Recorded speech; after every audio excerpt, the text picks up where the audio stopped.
5-year-old has an imaginary friend who gives him or her bad advice, and they do bad things as a result. We generally, as parents, we would counsel the kid, and maybe if it was really bad, we'd take them to a psychologist or a counselor. Sometimes these days we even drug children who were a little too far out there. When a 55-year-old has an imaginary friend who gives him bad advice, we elect him to office. And I became briefly famous about a year ago when some self-proclaimed Christians tried to keep me from being sworn in after I won election to the Asheville City Council. The North Carolina Constitution contains an archaic phrase that says you can't hold office in this state if you, quote, shall deny the being of Almighty God.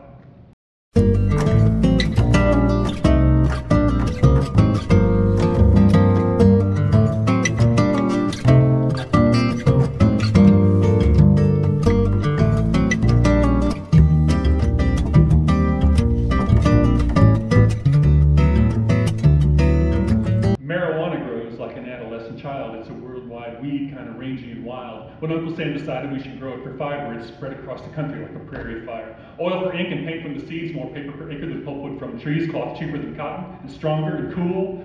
A scapegoat to blame kids drop out of school. An aid after chemo to treat carcinoma, a tonic for asthma, a cure for glaucoma, give you a rush, make you move so damn fast, yeah. Make you so lazy you just listen to jazz. Groove you to tune to the moon and the stars. Make you see the world through thick iron bars. Pages for Bibles, a rope for a noose. You got the use, the user, and the use.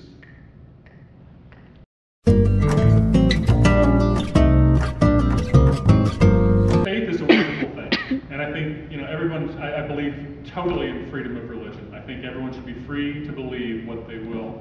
But faith has never fed people. Faith has never solved problems for us. It's actions that solve problems. And prayer is great. If you believe in prayer, believe in meditation, whatever, that's great. And it's a good personal thing to do. But prayer has never solved anything. I mean, look at the wars going on right now. There have been Muslims in the Middle East, and Christians and Jews in the Middle East, and Christians in America praying about the Middle East for a long time. And still our soldiers are dying and their soldiers are dying. There's no answer there. The reason prayer sometimes seems to work is the same reason you can win coin tosses sometimes. If you pray for enough things, some of them come true.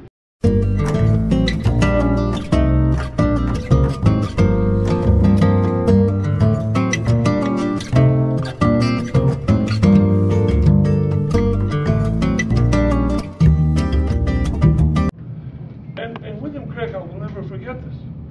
He said, well, the purpose of life is not happiness. The purpose of life is to know God. It's the most ridiculous thing I've ever heard in my life. Well, but it works for some people. I know, but how can it be? So I have a child, okay? Yeah. My goal is not to be happy with my, but my goal is to know God. Well, in my experience, I've been, not a Christian, and then I became a Christian, and before I was not happy. I was always searching for something. And even when I was happy, it was like fleeting. It was like here today and gone the next, and it was just, I just never really could find my place. Like I tried different things and it just never worked. And then when I found God, I found that true joy is in God. And so the purpose to find God, well, you do find happiness, you find joy. Where was he hiding? I mean, he was always there. I look back and wouldn't it be more accurate? It's a matter of you running full tilt boogie as fast as and I ran. And I promised Wouldn't it be God. more accurate though to say not that you find God, but when I found God for you, I mean, it made you happy, but it might not make everybody happy. That's a big supposition on your part. I just know that the people that I know. Not only that, but I really. I've had the exact opposite experience. I was raised as a Christian, was very unhappy until I realized I didn't believe it anymore.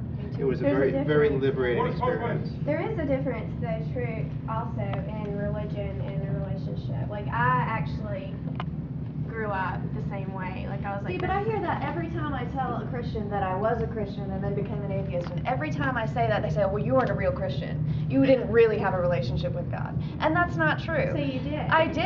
And I remember many, many times on my knees, begging and screaming and crying, God, come into my life, take care of me, show me what you're showing this girl and this girl and this girl. Nothing. And I spent the majority of my life thinking that I was going to burn in hell because I couldn't find this thing. And I searched for it for years and years of my life. And then when I finally gave that up and said, okay, you know what? I'm going to take things at face value and believe what I see. I'm not as strong as an atheist as everybody else here because I'm open to seeing whatever comes about. So are we, but we can see it. Some are, some aren't. But same with Christians. Exactly. If it presents itself, I'm there. I'm on board. But your God left me out in the cold when I was screaming and begging and crying for him. And so I don't buy that. You know, just because I didn't get the same experience out of it than you were didn't mean that I wasn't a true Christian, didn't mean that I wasn't trying with all of my heart and that I wasn't running away from God. I wasn't doing anything like that. I was very genuine and tried very, very hard. And it didn't work out. And then when I find these people enjoying this life, I suddenly find real happiness and find a place where I can really be myself. And so I don't say that you weren't a true atheist when you didn't believe that you didn't believe.